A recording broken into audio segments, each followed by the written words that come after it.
घनीभूत अर्थात ठोस बात है, इसे समझ लेना। यदि आप अपने विचार के द्वारा, विवेक के द्वारा अधर्माचरणों का त्याग करके धर्म पूर्वक जीवन व्यतीत करते हुए भगवान नाम जप करते हैं, तो पूर्व पाप कर्म के अनुसार जब देह रचा गया तो उसमें जो प्रारब्ध दुख सुख का है वो तो आएगा, पर आपको परास्त नहीं कर पाएगा। और आगे आपके लिए महासुख है जो दुख और सुख दोनों से परे है। अखंड प्रसन्नता, अखंड आनंद, वो केवल आपके करने से होगा। उपदेश मिल सकते हैं, मार्ग बताया जा सकता है, आपको सहयोग मिल सकता है, पर चलना आपको होगा। यदि आप नहीं चले तो ये कहीं भ्रम हो कि मैं कहीं जाऊं और मेरी दुख निवृत्ति हो जाए, तो इस भ्रम को छोड़ देना आप। क्योंकि हम आप तो बहुत छोटे जीव हैं, अर्थात बहुत लघु तपस्या, लघु पुण्य वाले हैं। हम उन महापुरुषों की बात करते हैं जिन्होंने आजीवन ऐसा तप संचय किया, फिर भी उनके शरीर में भारी से भारी दुख देखे गए। ये दुख और सुख एक भ्रमात्मक इंद्रजाल है माया का, ना दुख है न सुख है। जैसे जो सपने सिर काटे कोई, बिन जागे दुख दूर न होई। ऐसे स्वप्न में तुम चक्रवर्ती सम्राट बन जाओ तो जगने पर तुम थोड़ी रहोगे, तुम जो हो वही होगे। हम भगवान के चिदानंद अंश हैं। ये भूल कर हम अपने को स्त्री पुरुष, अच्छा बुरा, धनी निर्धन, दुखी सुखी आदि आदि बहुत सा प्रपंच है, इसे हम अपने दिमाग में बैठा लिया है। जब तक आप ये प्रपंच नहीं छोड़ोगे तब तक आपको सुखी कोई कर ही नहीं सकता, क्योंकि दुखालयम नाशवान संसार का तो तुमने अस्तित्व रखा है।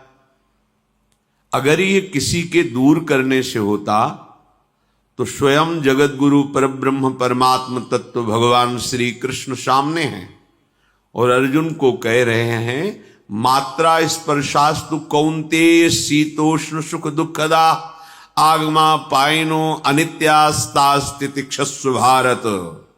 हे भारत, हे अर्जुन, ये आने जाने वाले अनुकूलता प्रतिकूलता, गर्मी शीतलता, अर्थात काम क्रोध लोभ मोह मद मत्सर अपमान निंदा, ये सब ताप पहुंचाते हैं। अनुकूलता सम्मान यश कीर्ति धन वैभव, मानी हुई मान्यता, ये सब शीतलता पहुंचाते हैं। ये उष्णता और शीतलता, अनुकूलता और प्रतिकूलता आने जाने वाले हैं। भगवान ये नहीं कह रहे मैं मिटा दूंगा, कह रहे तास तितिक्षस्व भारत, हे अर्जुन ये तुम्हें सहना होगा। यदि तुम इसे सह गए तो तुम्हारे हृदय में ऐसी स्थिति प्रकट हो जाएगी कि फिर ये स्पर्श भी नहीं कर पाएंगे। सहने से तुम्हारी भक्ति बढ़ेगी, तुम्हारा चिंतन बढ़ेगा, तुम्हारा स्मरण बढ़ेगा, सत्य वस्तु के लिए, सत्य तत्व के लिए तुम सुखी हो जाओगे। बिल्कुल खुली बात। आडंबर नाटक पाखंड इसकी जरूरत नहीं है। प्राकृतिक भोगों में सुख बुद्धि, देहाभिमान, विद्यारूप महत्व कुल धन यौवन अभिमान, यही तुम्हारे दुख का मूल है और ये कोई दूसरा नहीं हटा सकता। ये तुम्हें अपने विवेक सत्संग से प्राप्त हुए विवेक के द्वारा, शास्त्र स्वाध्याय से प्राप्त हुए विवेक के द्वारा इसे तुम्हें त्यागना है। दुख तुम पकड़े हो तो छुड़ा कौन सकता है? छुड़ाना तो आपको ही पड़ेगा। अगर कोई वादा करता है कि मैं आपको दुख रहित कर दूंगा, मुझे आज तक समझ में नहीं आया। दुख रहित होने का जो उपाय है वो गुरुजन महापुरुष संत जन बताते हैं कि जब चारों ओर अंधेरा छा रहा हो कोई अपना न दिखाई दे रहा हो, केवल दुख ही दुख, अशांति ही अशांति, उस समय आप देखिएगा कोई एक है जो आपको बहुत प्यार कर रहा है। वो हमारे प्रभु हैं। आप जिनकी तरफ पीठ किए हो और जहां दुख है उधर मुख किए हो, वापस घूमो, सन्मुख होइएगा। सन्मुख होए जीव मोहि जबहि, जन्म कोटि अघनाशों तबहि। करोड़ों जन्मों के पाप नष्ट कर देते हैं भगवान। जहां प्रभु की तरफ हुए तो पता चला बहुत जन्मों से बिछुड़ा था, वो मेरे स्वामी मिल गए। भारी से भारी संकट की निवृत्ति के लिए एकमात्र उपाय भगवान श्री हरि का आश्रय, उनके नाम का जप। सत्य मान लीजिए, आडंबर से कुछ नहीं होना।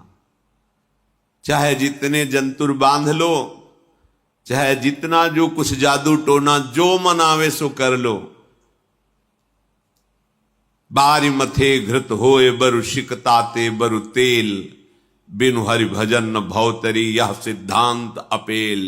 विनिश्चितम बदामिते नान्यथा वचांस में हरि भजंती। अटल बात है, यदि भजन नहीं करोगे तो तुम्हें कोई सुखी नहीं कर सकता। तात्कालिक आपको ऐसा लग सकता है मेरा काम बन गया, नहीं, वो तत्कालिक है। हमारा काम बनना तो तब होगा जो हमारा आवागमन मिट जाए, सदा सदा के लिए मुझे ऐसी वस्तु प्राप्त हो जाए कि जहां चाह ही खत्म हो गई, जहां दुख ही खत्म हो गया।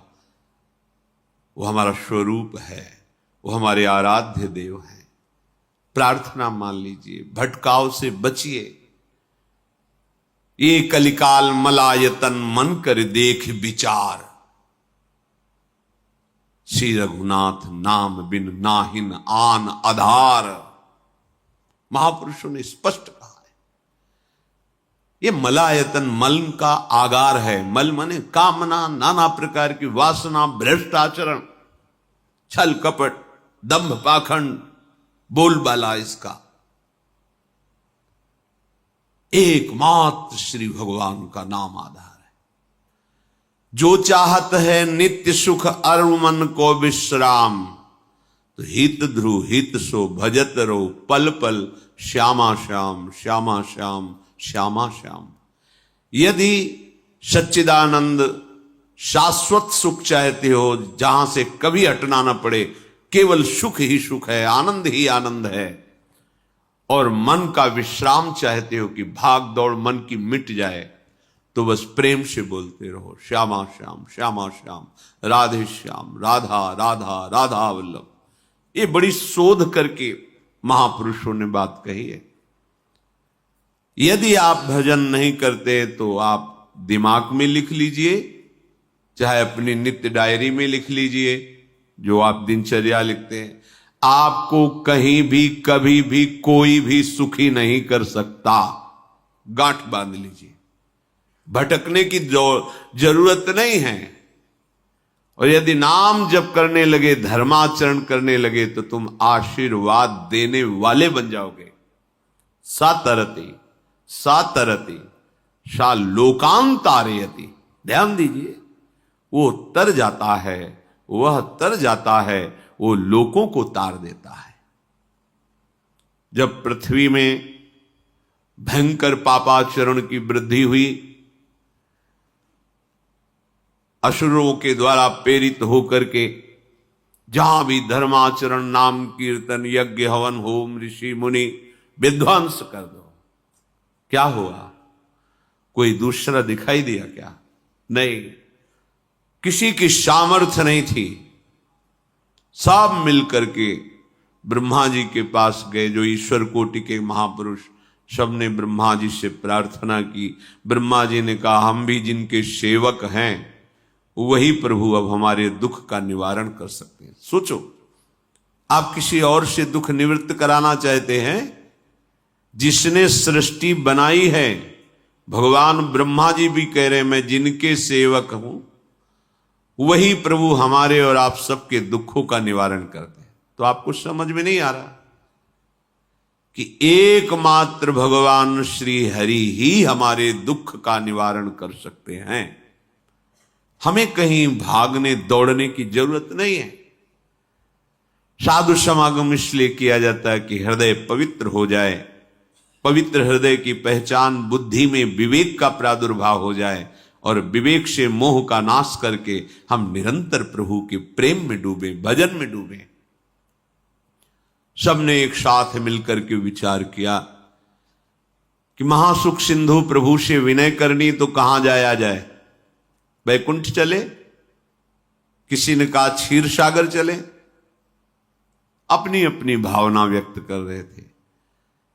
तेहि समाज गिरजा में रहू, अवसर पाई वचन एक कहू, हरि व्यापक सर्वत्र समाना, प्रेम ते प्रगट होई मैं जाना। हे गिरिजा, परम वैष्णवाचार्य भगवान महादेव जी कहते हैं, उस देव समुदाय में हम भी थे। हमने कहा कि हमारे तो हृदय में बात ऐसी आती है कि कहीं भागने की जरूरत नहीं है। हरि व्यापक सर्वत्र समाना, जैसे वो वैकुंठ में विराजमान है, क्षीर समुद्र में विराजमान है, ऐसे कण कण में विराजमान है। बस तुम प्रेम से पुकारो, जहां पुकारोगे वहीं प्रभु प्रकट हो जाएंगे। नाम बाणी जहां श्याम श्यामा तहां, नाम बाणी निकट श्याम श्यामा प्रगट। सिद्ध सिद्धांत है, भटकने की जरूरत नहीं। जहां हो वहीं से प्रिया प्रीतम का नाम पुकारो, नाम कीर्तन करो, उनकी लीलाओं का गायन करो, सबको सुख देने की भावना करो। देखो तुम्हारी दृष्टि बदलती चली जाएगी, भगवत साक्षात्कार करने की योग्यता आने लगेगी। ऐसा ही हुआ। सबने मिलकर के श्री भगवान को विनय पूर्वक आर्त भाव से पुकारा। आकाशवाणी हुई, निर्भय हो जाओ, निश्चिंत हो जाओ, मैं स्वयं अपने अंशों के सहित अवतार लेकर इस भूमि का भार हरण करूंगा। तुम सब बड़े बड़े जो देवता हो, जाओ हमारी लीला में सुख लेने के लिए सब ऋक्ष वानर आदि का रूप धारण करो। ब्रह्मा जी, महादेव जी, बड़े बड़े ईश्वर कोटि के लोकपाल बहुत प्रसन्न हुए, क्योंकि भगवद वाणी सत्य है, त्रिकाल सत्य है। सबको विश्वास हो गया कि अब मारा तो जाएगा ये महासुर, जिसको लगता था कोई ना मंत्र के द्वारा मार सकता है, ना अस्त्र के द्वारा मार सकता है। स्वयं श्री भगवान पधार रहे। भगवान ने जो निरंतर भजन प्राण रहते हैं, कश्यप जी, अदिति जी, वो भगवान के वात्सल्य में भरे थे। प्रभु जब प्रकट हुए तो उनसे कहा, मुझे आप जैसा पुत्र चाहिए। प्रभु ने कहा कि मेरे जैसा तो मैं ही हूं, अद्वितीय हूं, दूसरा कोई है नहीं, मैं ही अवतरित होऊंगा। भजन में देखो कितनी सामर्थ्य है। जगत पिता को पुत्र रूप में प्राप्त कर रहे हैं। वही चक्रवर्ती सम्राट अवधपुरी के नरेश महाराज दशरथ जी के रूप में, जिनकी महामहिम अद्भुत सौभाग्य प्राप्त करने वाली तीन ये रानियां, श्री कौशल्या जी, श्री कैकेयी जी, श्री सुमित्रा जी। भगवान वशिष्ठ जी इनके गुरुदेव हैं। प्रायः बड़े बड़े महान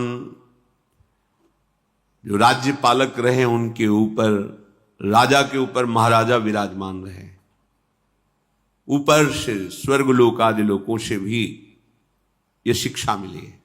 देवराजेंद्र तो भगवान बृहस्पति, दैत्यराज बलि तो भगवान शुक्राचार्य, जनक जी तो सदानंद जी महाराज, दशरथ जी तो वशिष्ठ जी महाराज। ऐसा था, क्योंकि जहां हमारा विवेक काम नहीं करता, वहां ये ब्रह्मबोध संपन्न महापुरुष तत्काल हमको संभालते हैं। महाराज दशरथ जी के हृदय में प्रबल लालसा हुई कि अब अवस्था व्यतीत होती जा रही है, पर जो गृहस्थ धर्म का परम लाभ है वो तो हुआ ही नहीं। वशिष्ठ जी के चरणों में प्रणाम करके कहा, भगवान एक ही बात की असंतुष्टता है, हमारे कोई पुत्र नहीं है। वशिष्ठ जी ध्यानस्थ हुए, ध्यान में देखा और उनका, तुम्हारा जैसा सौभाग्य अन्य का किसी का नहीं हो सकता। तुम्हारे यहां स्वयं सच्चिदानंद भगवान श्री हरि अपने अंशों के साथ अवतरित हो रहे। श्रृंगी ऋषि को बुलाया गया, पुत्रष्टि यज्ञ करी, उसमें साक्षात भगवान अग्निदेव प्रकट होकर के खीर दिया और कहा अपनी रानियों को पवा दीजिए। वशिष्ठ जी के आज्ञा के अनुसार उस खीर को 2 भाग में किया। प्रथम भाग श्री कौशल्या जी को दिया, जो दूसरा भाग था उसके 2 भाग किए, उसका 1 भाग कैकेयी जी को दिया। अब जो 1 भाग बचा उसके 2 भाग किए और वशिष्ठ जी की आज्ञा के अनुसार एक माता कौशल्या जी को, एक कैकेयी जी को दिया। उन्होंने अपने हाथ से सुमित्रा जी को दिया, तो सुमित्रा जी के गर्भ से लक्ष्मण और शत्रुघ्न, कौशल्या जी ने जो भाग दिया उससे लक्ष्मण जी प्रकट हुए, जो रामचरण अनुरागी, अद्भुत अद्भुत हरि प्रेमी। शत्रुघ्न जी भरत चरणों का आश्रय लिए हुए राम जी का सेवन करते। बड़ा रहस्य है, कितनी मर्यादा है गुरु की आज्ञा से। जहां जैसा विधान होना चाहिए वैसा, तो उस बड़ा मंगल शुरू।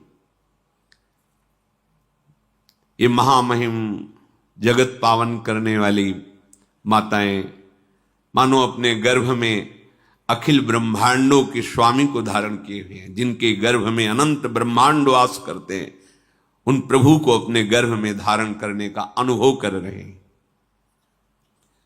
महाराज दशरथ बहुत प्रसन्न है। ये जीवन का परम लाभ है। प्रभु हमारे कोई भी हो, माता पिता भाई बंधु सखा पति प्रीतम पुत्र, कुछ भी, ये तो ऐसे करुणामय कोई भाव रख लो और गाढ़ भाव कर लो तो आपको अनुभव कराने लगेंगे। जिस भाव से आप देखोगे कैसा सुख महाराज दशरथ जी को हो रहा होगा, जिनको गुरुदेव से पता है कि स्वयं भगवान पधार रहे। प्रतिपल इनके दर्शन करके कौशल्या जी, कैकेयी जी, सुमित्रा जी के प्रेम पुलकित रहते हैं। दशरथ जी, अहो भाग्य, साक्षात भगवान पधार रहे। समय व्यतीत हुआ, जोग लगन गृह बार तिथि सकल भये अनुकूल, चर अरु अचर हर्ष जुत राम जन्म सुख मूल। ठीक योग लगन ग्रह वार तिथि सब अनुकूल हो गई। कब? जिसके हृदय में प्रभु का प्रकाश हो जाता है। जो प्रभु के भजन में रहता है तो योग लगन ग्रह वार तिथि नक्षत्र सब अनुकूल हो जाते हैं। जो पे कृष्ण चरण मन अर्पित तो करी है का नवग्रह रंग। सब ग्रह नक्षत्र वार तिथि ये जितने भी विघ्न कारक या शुभ कारक है, ये सब शासन में रहते हैं जिसके हृदय में भगवान नाम चल। जिते विनायक शुभ अशुभ ये विघ्न करे नहीं कोई, क्योंकि भगवान का नाम चल रहा है, हृदय में भगवान प्रकाशित हो गए हैं, परमानंद अनुभव होता है। ऐसे भगवान जगत में प्रकट हो रहे हैं। ये तो कभी कभी अवतार होता है, पर ये अवतार होता ही रहता है। भगत के हृदय रूपी महल में अवतार होता रहता है। जो निरंतर भगवत चिंतन परायण अपने अहम को भगवान के चरणों में समर्पित किया तो भय प्रकट कृपाला, यही हृदय में प्रकाशित हो जाते हैं। हृदय में ही दिव्य वृंदावन प्रिया प्रीतम दिव्य लीला। चैत्र का महीना, नवमी तिथि, शुक्ल पक्ष, अभिजीत मुहूर्त, ठीक दोपहर का समय 12 बजे सब लोगों को परमानंद प्रदान करने वाले प्रभु पधारे। शीतल मंद सुगंधित वायु बह रही है, देवताओं की दुंदुभियां बज रही, पुष्पों की वर्षा हो रही, बड़े बड़े ऋषि मुनि नृत्य कर उठे। जैसे साधना को फल मिलता है हृदय आनंद में, आज समस्त साधनाओं के फल स्वयं मंगल मूर्ति प्रभु पधार रहे। सब महात्माओं का, संतों का हृदय अलौकिक आनंद से भरा हुआ है। पृथ्वी जितनी दिव्यता है सब प्रकाशित कर दी। रस भरे फल, औषधियां, दिव्य मणियां, रत्न जो छुपाए हुए अपने गर्भ में थी, प्रभु आ रहे, सब प्रकाशित कर दी। जलधाराएं जो सूखी हुई थी वो भी। जब ब्रह्मा जी ने देखा कि जो भगवान ने आकाशवाणी में कहा था वो सब सत्य हो रहा है, आकाश में ब्रह्मा जी समस्त देवतागण विराजमान होकर के अंजलियों में दिव्य पुष्प लेकर के वर्षा कर रहे हैं। सुंदर सुंदर अलग अलग वाद्य बज रहे हैं। ऋषि मुनि देवता सब स्तुति कर रहे हैं। प्रणाम मुद्रा में सब खड़े हैं, क्योंकि समस्त लोकों का पालन करने वाले भगवान श्री हरि महाराज चक्रवर्ती सम्राट दशरथ जी के भवन में प्रकट हो रहे हैं। तो आकाश में सब ईश्वर कोटि के महापुरुष पुष्पांजलि अर्पित कर रहे हैं। उसी समय भगवान का प्रादुर्भाव होता है। भगवान कभी गर्भ से नहीं प्रकट होते, लीला होती है, ऐसा अनुभव होता है गर्भ है, पर पहले भगवान भगवान के रूप में प्रकट होते हैं, फिर वो बालक बन जाते हैं। कभी ऐसा कहीं नहीं मिला, अनुभव होता है ऐसा, समय से गर्भ रहा, समय से गर्भ बढ़ा, ऐसा अनुभव होता है, पर भगवान प्रकट होते हैं। इसीलिए भय प्रगट कृपाला दीन दयाला कौशल्या हितकारी हर्षित महतारी मुनि मनहारी अद्भुत रूप विचारी लोचन अभिरामा तनु घन श्यामा निज आयुध भुज चारी भूषण बनमाला नयन विशाला शोभा सिंधु खरारी कह दुई कर जोरी अस्तुति तोरी केहि विधि करो अनंता माया गुण ज्ञाना तीत अमाना वेद पुराण भनंता करुणा सुख सागर सब गुण आगर जेहि गावहि श्रुति संता सो मम हित लागी जन अनुरागी भयउ प्रगट श्रीकंता ब्रह्मांड निकाया निर्मित माया रोम रोम प्रतिवेद कहे मम उर्षो बाशी यह उपहासी सुनत धीर मति थिर न रहे। उपजा जब ज्ञाना प्रभु मुस्काना, चरित बहुत विधि की